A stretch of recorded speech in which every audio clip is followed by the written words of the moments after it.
Tonight, an anonymous donation to Spirit of the North has created a ripple effect. Plus, we have local reaction on a BC United pledge to ban cell phones in the classroom. And the city is hoping to find a permanent home for its emergency reception center.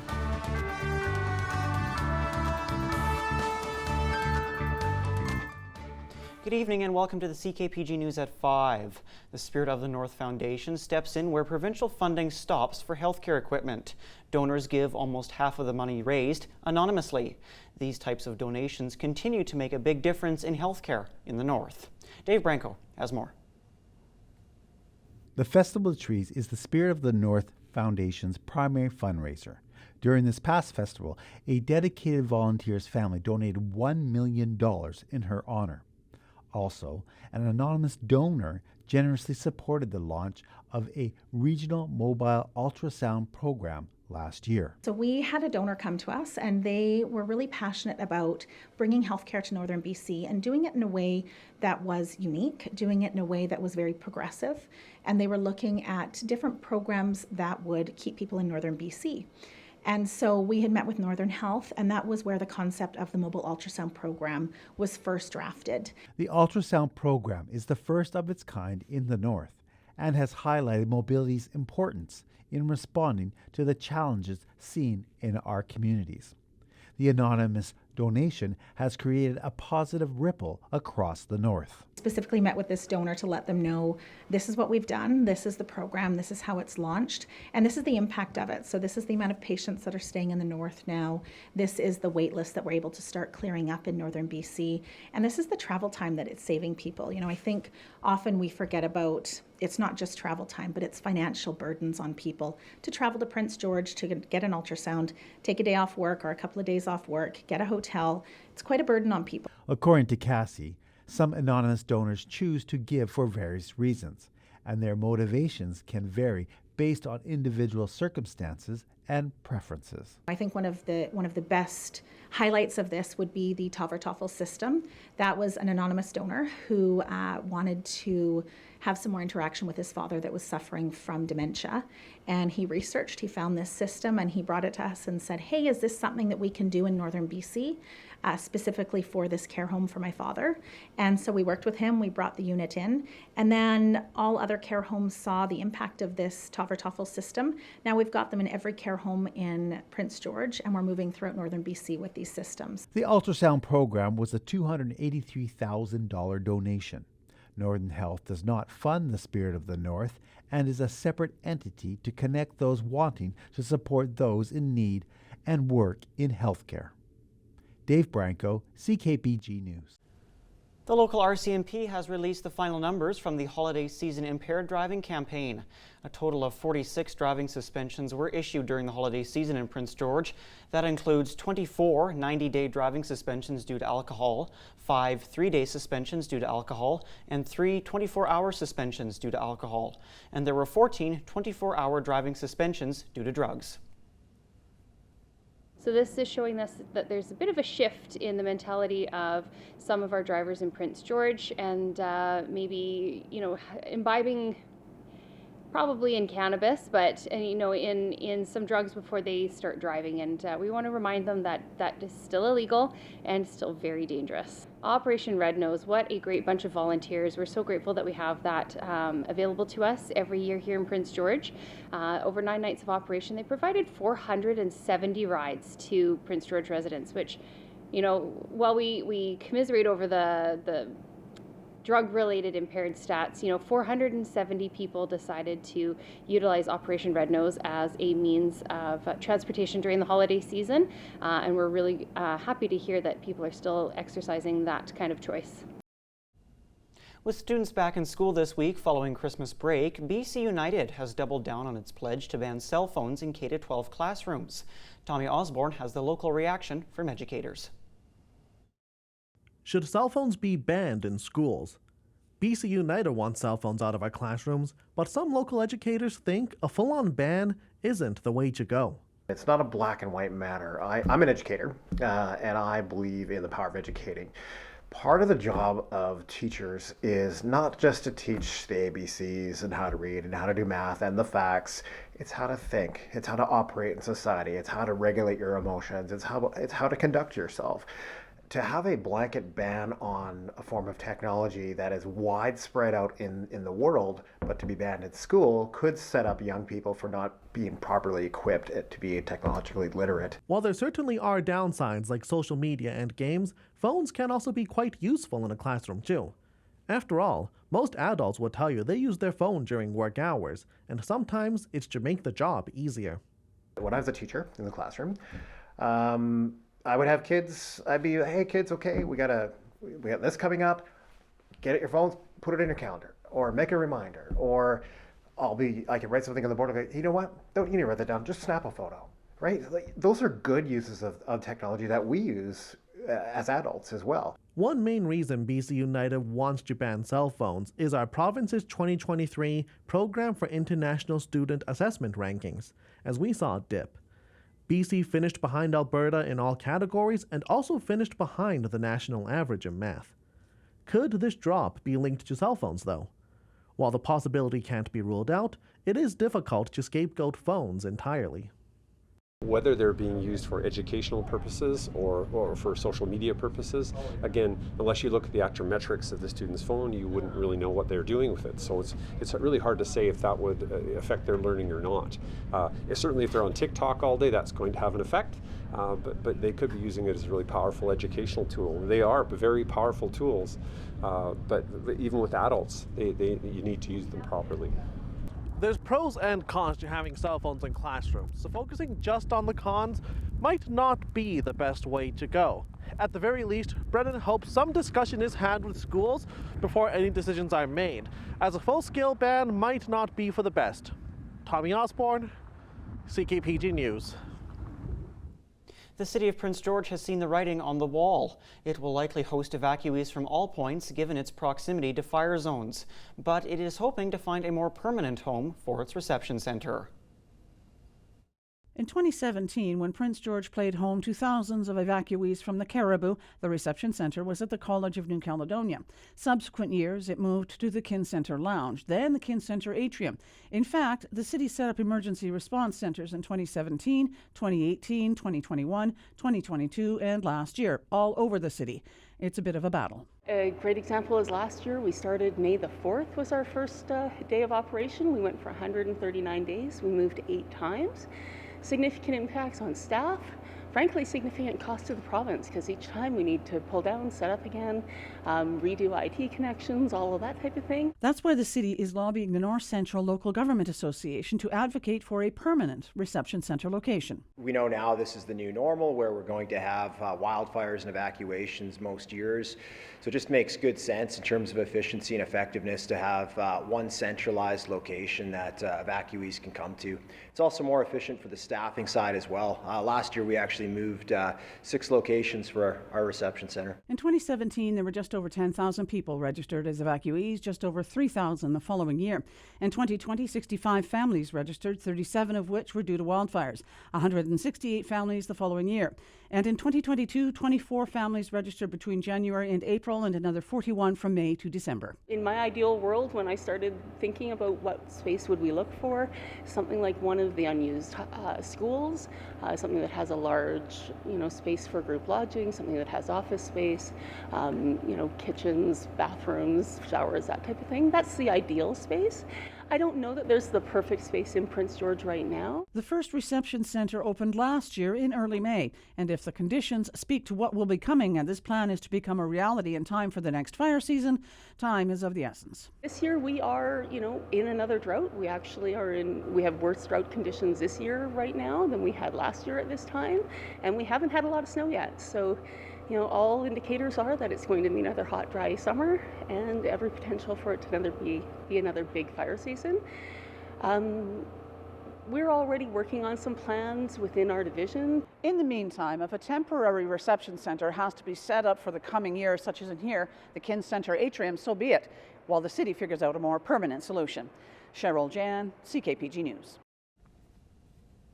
The BC River Forecast Centre's recent snow survey and water supply bulletin for 2024 reveals a grim outlook for the upcoming summer, with the provincial snowpack at a mere 56% of normal. Notably, in the mountain areas northeast of Prince George, the snowpack is notably low, with the Upper Fraser East Basin at 63% and Lower Fraser at 35% of normal levels. The river survey notes above average temperatures and below normal precipitation from October 1st to December 31st, 2023, increasing the likelihood of drought conditions in the summer. The low snowpack raises concerns about potential drought, water supply issues, and low groundwater levels. Although there are still 3 months left for snow accumulation, the situation remains uncertain. The City of Prince George is giving just under $30,000 to several organizations as part of the Celebrate PG grant. As the name implies, this grant helps the community celebrate what makes Prince George great by funding several cultural events and organizations. Among the recipients is the Prince George Symphony Orchestra, which is receiving funds for its annual Pops in the Park event, an event that sees the orchestra play many favorite pop music hits. Other groups include PG Folk Fest for Cold Snap and the Northern BC Queer Connection Society for the Pride Picnic event. The Symphony Orchestra says grants like this and the continued support from the city go a long way towards helping it can continue to provide great shows. We're reliant on all three levels of government, but the City of Prince George is extremely important for us, not only in terms of the money that they give us, but also just the sense that we are contributing to this community, and it feels like the community recognizes that and helps us to do that.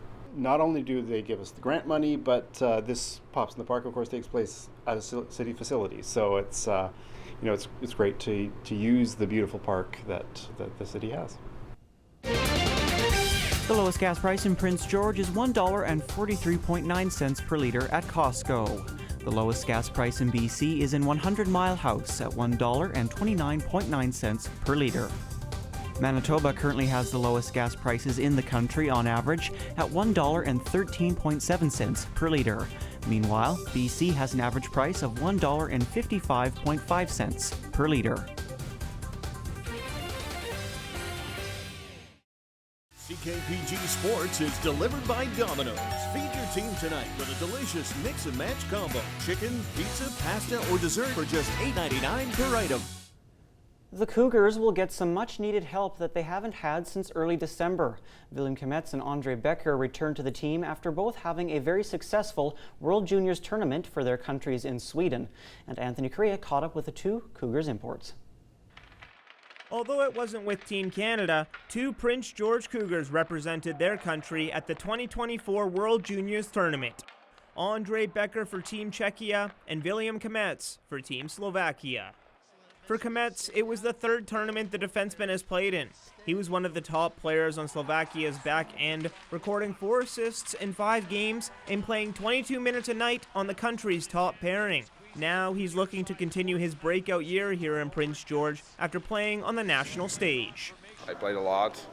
Obviously, it's really hard on that stage to play that many of minutes, but I think I did well, and I hope I'll bring it back to the Prince George and show what I'm capable of.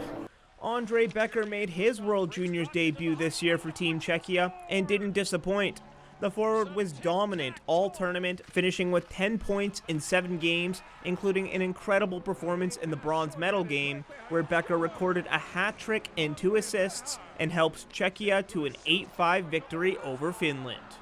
It was amazing playing there, and yeah, with the, like you said, with the best players in the world, against the best players in the world. So yeah, it was pretty special, and I'm really happy we won bronze medal against Finland. It's really amazing. Score a hat trick the last game of the tournament, and won the tournament. So yeah, it's amazing. Now the 19-year-old has a new piece of hardware to wear around his neck with his Cougars teammates. As for the two players' favorite part of the tournament, favorite part, probably beating the Czechs in the group stage, because there's a bit of a rivalry there, but they did better than us, but it was a good win. I think the last game, it was amazing. Both Kometz and Becker will return to Prince George's lineup this weekend against the Kelowna Rockets. Anthony Correa, CKPG News.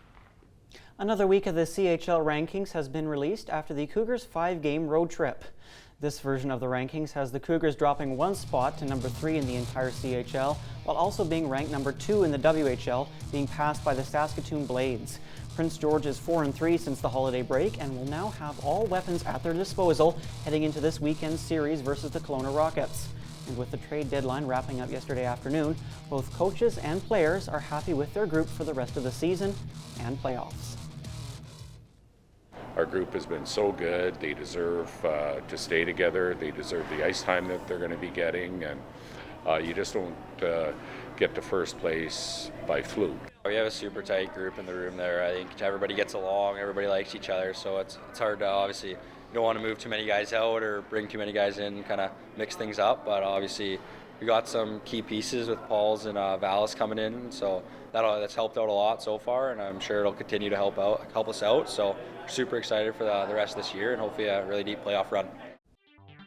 The TSX is down 71 points to close at 20,918. The Dow Jones is up 15 points to close at 37,711. And CN Rail went up 36 cents to close at $166.76.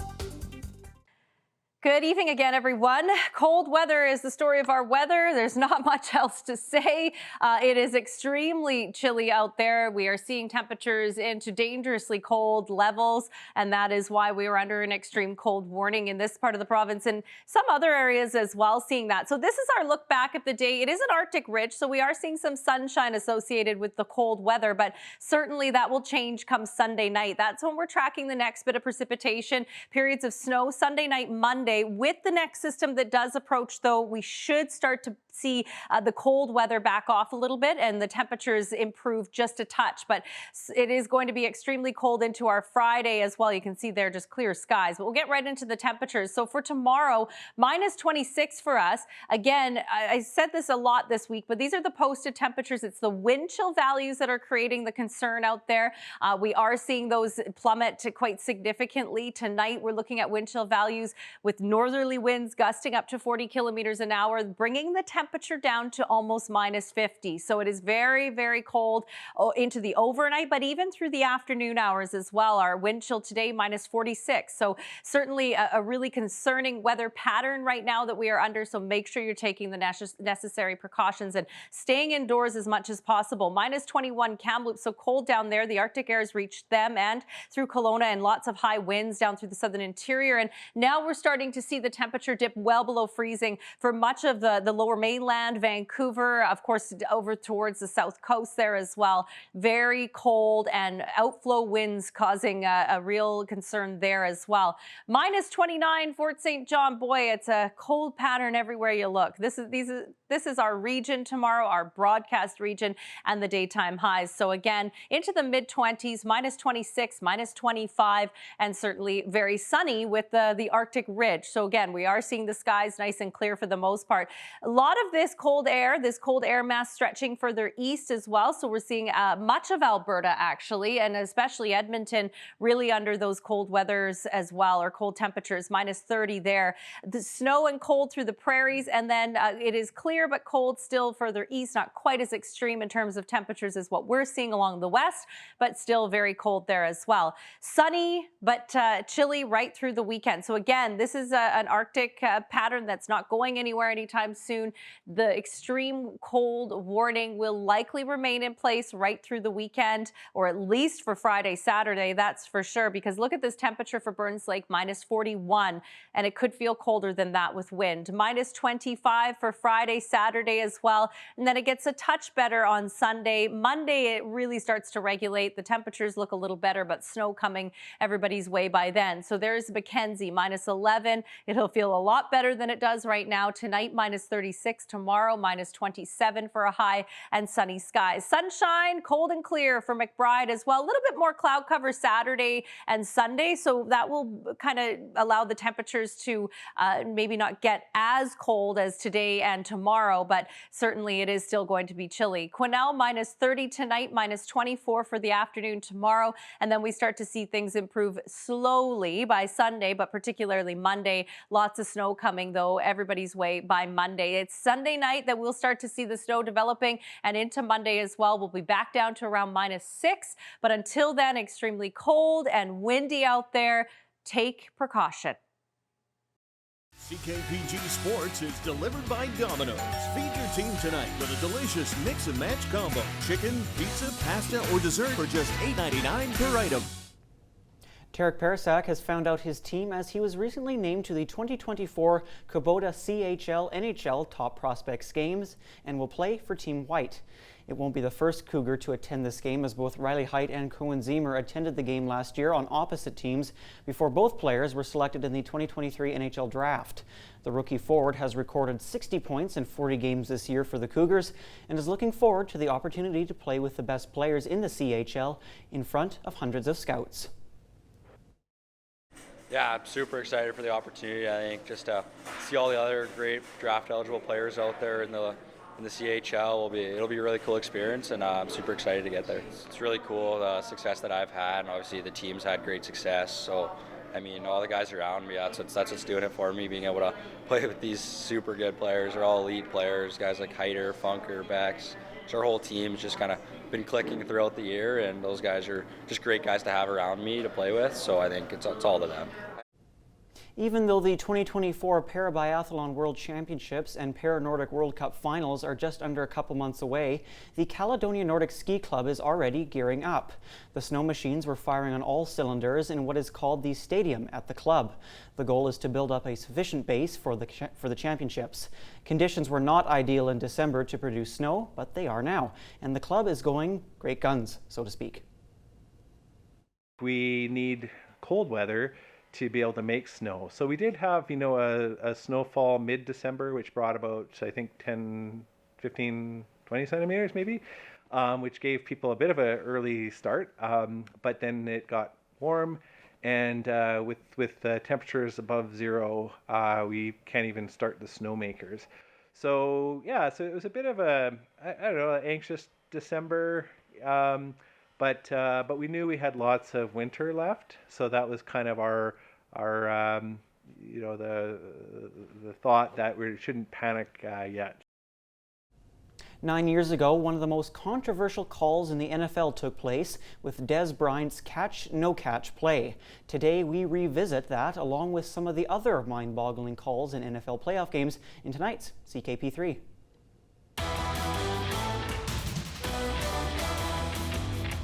We start off with the famous no catch. 4th down and 2. Here's one down the sideline. Pass caught by Des Bryant. They're going to mark him inside the 1. After review, it has been determined that the receiver did not maintain possession of the football during the process of the catch. As a Cowboys fan, this ruined the rest of my day. He clearly caught the ball, but the ref saw it differently, and it cost Dallas a chance at a Super Bowl. The worst part, they decided later it actually was a catch. Next, no flags anywhere. Quick snap. Breeze. Pass is incomplete. No flag for Tommy Lee Lewis. Nikel Roby-Coleman delivered a hit, and the two officials talk to each other. Crowd's going crazy as there's no flag right on the Saints sideline. New Orleans Saints fans are the victim of this play. Rams corner Nikel Roby-Coleman laid out Tommy Lee Lewis with no disregard to playing the ball, and there was no pass interference. As a result, the Saints kick a field goal and lose in overtime. When they say refs are blind, this is a perfect example. Finally, the tuck rule. Blitz. Lost the football. It's on the ground. Covered by the Raiders. His college teammate Charles Woodson on the blitz. The quarterback's arm was going forward. It is an incomplete pass. Somewhat fitting we show the Patriots getting away with a controversial call on the day they let Bill Belichick go as their head coach. Brady fumbles, but his arm was going forward, so it's an incomplete pass. That play starts a Brady-Belichick dynasty and also takes top spot in tonight's CKP3. That's all the time we have tonight. Thank you so much for joining us. Tonight, your last look is a snow gun firing on all cylinders at the Caledonia Nordic Ski Club. We're back again tomorrow. Have a good night.